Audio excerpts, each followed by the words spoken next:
Since you're watching this, I'm going to assume that you're a human being.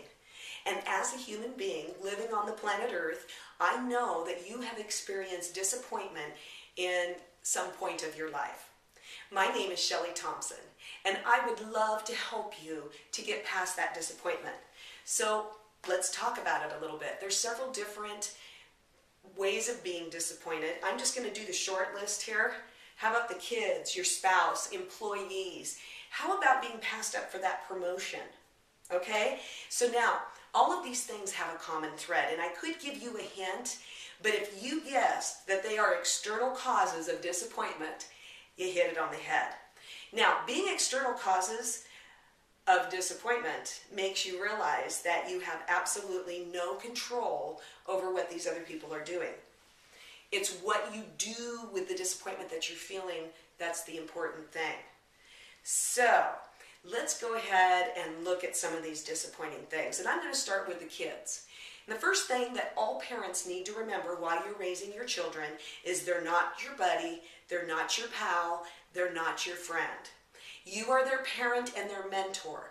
That is the relationship that you have. So what you need to do is realize that these kids are testing and trying the system each and every day. They're growing and learning, and there is going to be some disappointing times as a parent. You need to get over the disappointment, because the last thing that any child needs is the continued disappointment that they feel from their parents, because they're trying to find out who they are. They're trying to be accepted, and they're trying to accept other people. And they are very, very receptive to how you feel about them. But what you can do as a parent is you can find ways to not let this disappointment revisit you in the future, because these kids are very smart and inventive.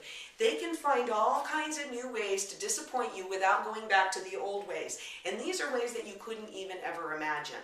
So just keep that in mind. Just know that they're growing, and as they get older, they'll mature, and you guys can be friends. Now, your spouse is kind of a sticky situation here, because confrontation with a spouse a lot of times won't end on a good note. But why not carefrontation? Why not? Why not let them know how much you care, and then let them know how you've been disappointed, and talk about how you can get over your disappointment.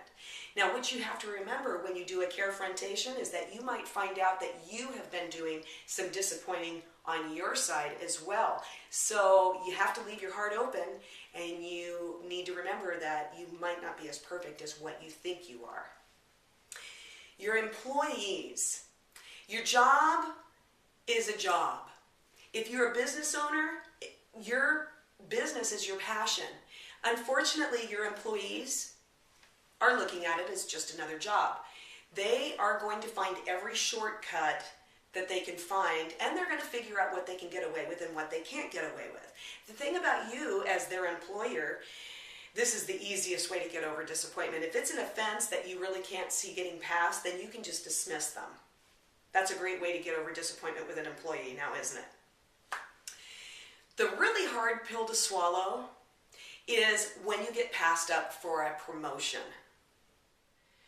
Because being passed up for a promotion can be very, very disappointing, because you have yourself pegged for the promotion, and it's so hard to see a less deserving person get the promotion that you thought that you were entitled to.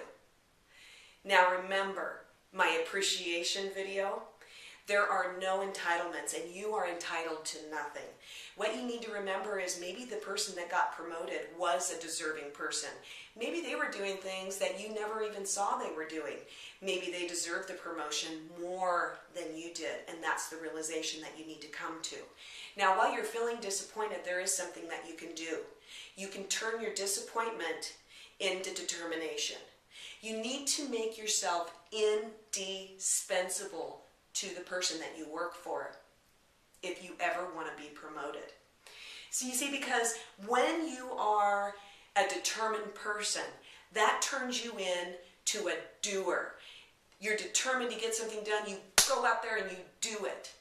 When you're being disappointed, you turn more into a thinker. You're thinking about it, thinking about the disappointment. You're chewing it over. You're hashing it out. You're thinking about things, and a lot of times you start thinking about things that aren't necessarily true, and your disappointment will grow, and it can turn into the other D word, which is depression. Ugh.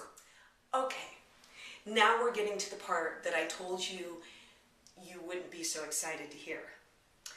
I'm going to tell you right now that the cause of many of your disappointments lie in you. Yes, you are to blame for many of your disappointments. Now, I'm sure that you want me to explain, so let me do that. Okay, so let me explain. Many people are addicted to being disappointed. I know that kind of sounds weird, but if disappointment is a familiar feeling that you're comfortable with, you're going to go back and you're going to visit those feelings. So that means that you're addicted to feeling disappointment.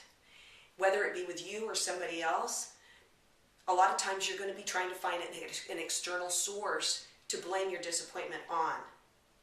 But really all you need to do is walk through the house, go into the bathroom, stand in front of your sink, and look at the large reflective item in front of you, and who do you see? It's you. You're the one. If you have been procrastinating, you're the source of your own disappointment. It's pretty disappointing when you get pulled over for expired tags just because you procrastinated about getting renewed. The first thing that you want to do is get mad at the officer giving you a ticket when in reality, he's only doing what we all pay him to do. So do you see a common thread in all this that I've been talking about? Do you think that you have been procrastinating? The next time you find yourself getting ready to get ready, getting everything organized, all your ducks in a row, doing whatever you do to get ready before you're actually productive, just stop yourself. Just stop it right now. Make the leap, okay? Your decision might not be right, but there will be time to make the decision right later. The only time that procrastination will serve you is if you're standing at the zoo procrastinating about jumping into the tiger's cage. That procrastination could save your life, but that's the only time that I could think of that procrastination will actually help you. So I hope that this helped you to clarify some things about disappointment and to realize that you need to get over it with the kids. You need to be careful with it with your spouse. You know what to do with the employees. Remember about being passed up for that promotion. Somebody else was more deserving than you. So just be square with it in your heart and detach yourself from outside disappointments, outside sources. And the next time we come together to talk, we're going to talk about transformation. Wouldn't you like to transform from a procrastinator and a disappointed person into somebody that's excited and ready to move forward? I know that you will want to do that. So, make sure and visit us at www.meetgordonandshelley.com, Shelley spelled with an I. And until we talk later, take very good care of yourself. And I can't wait to come back and talk to you about transformation. See you soon.